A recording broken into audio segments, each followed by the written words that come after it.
Hey, Mr. Harrod, I'm here. We're going to go over some heating and cooling curve basics to start off with. As today I am rocking my Philly sweater that I hardly ever wear. See, I've looked at this sweater like 8, 10 times before Christmas online, and then somehow, some way, my wife knew to buy it for me because I was looking at it that much. And I love this sweater. It is a nice sweater. Okay, now, while phase changes can be achieved by changing either the temperature or pressure, the most common method is by changing the temperature. It's easier to change the temperature than the pressure. Okay? To change the temperature, obviously you have to alter the heat. Because remember, temperature is the measure of average kinetic energy. Oh, that's the next blank. How nice.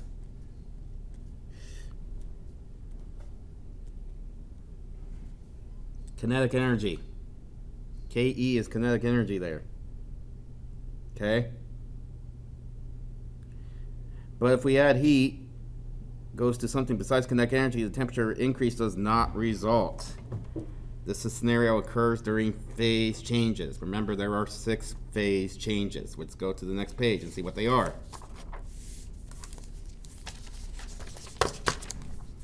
Okay. You have 3 phase changes that are endothermic and 3 changes that are exothermic. Notice that the endothermic ones have the energy on the reactant side.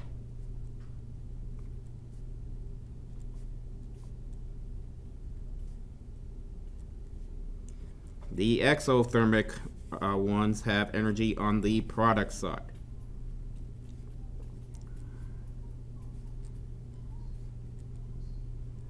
That is always true.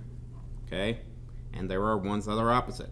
Solid to liquid, that is what we call melting. I'm melting. Okay? And then the opposite of melting, going from liquid to solid, is freezing.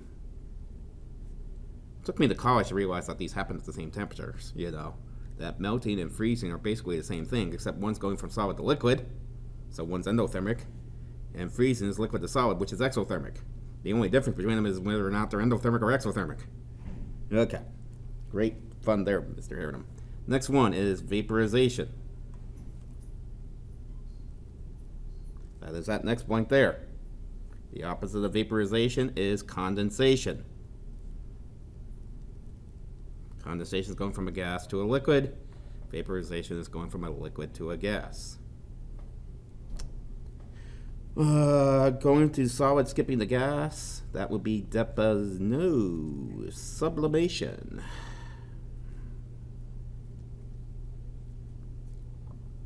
Okay. And then going from a gas to a solid, that would be deposition.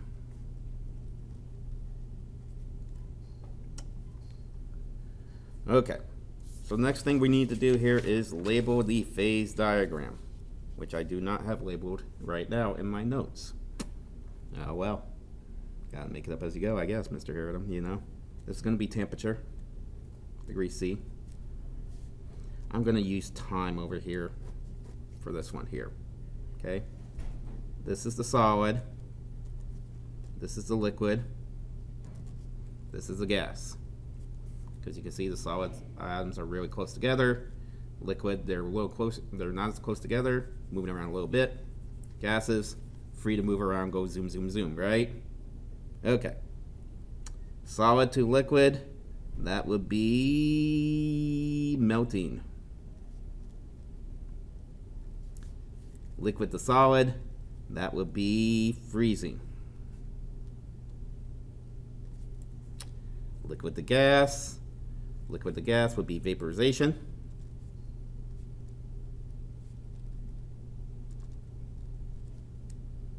Gas to liquid, that would be condensation.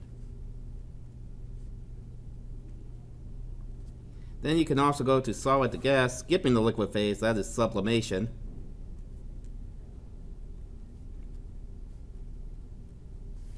And you can go from gas to solid. That's the worst arrow back. Okay, there you go. That's better, Mr. Harridan. Deposition.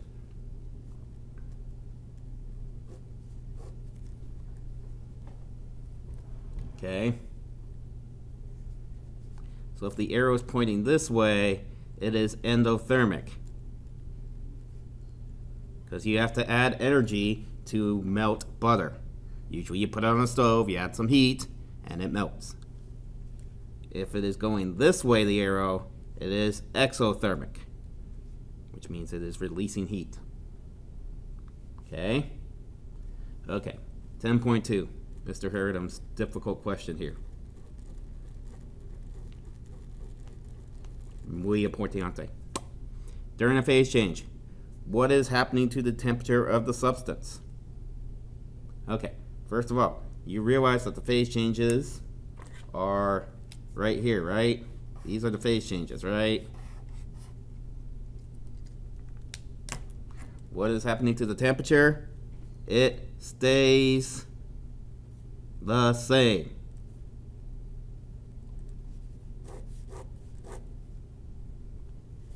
The phase changes.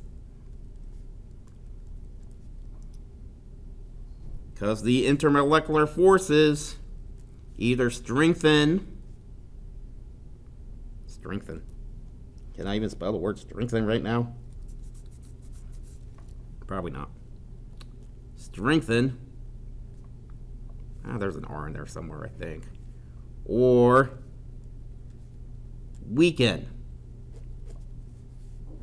That is what happens during a phase change. We call it a phase change because the phase changes. If it was a temperature change, we would call it a temperature change. The temperature doesn't change. Okay? Temperature not changing during a phase change. Okay? Where is the heat going? To strengthen or weaken intermolecular forces. Oh, there's strengthen right there. I knew I needed an R in that word right there. Intermolecular forces, right? Those are the forces between the molecules, right? You know, the intermolecular forces. Right? You remember there's like 4 of them. London dispersion, dipole, hydrogen bonding, and ion. Yeah. Okay. Let's go to the next page. Next page.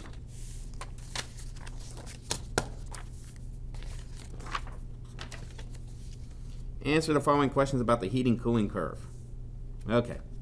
Between which points are phase changes taking place? From B to C, because that's either melting or freezing, depending on which way the arrow is pointing. And from D to E. That is condensation. Well, I don't want to write condensation first. Vaporization and condensation. You know what I'm trying to write there, right? Condensation. Okay? Those are your phase changes. If we are going from E to D, we're going backwards from a gas to a liquid. That is condensation.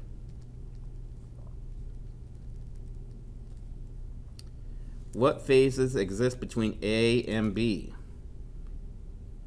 A and B would be solid only. Okay? Now here's the tricky one. What phases exist between B and C? Remember, this is a phase change, so you have to have 2 phases that you're changing between.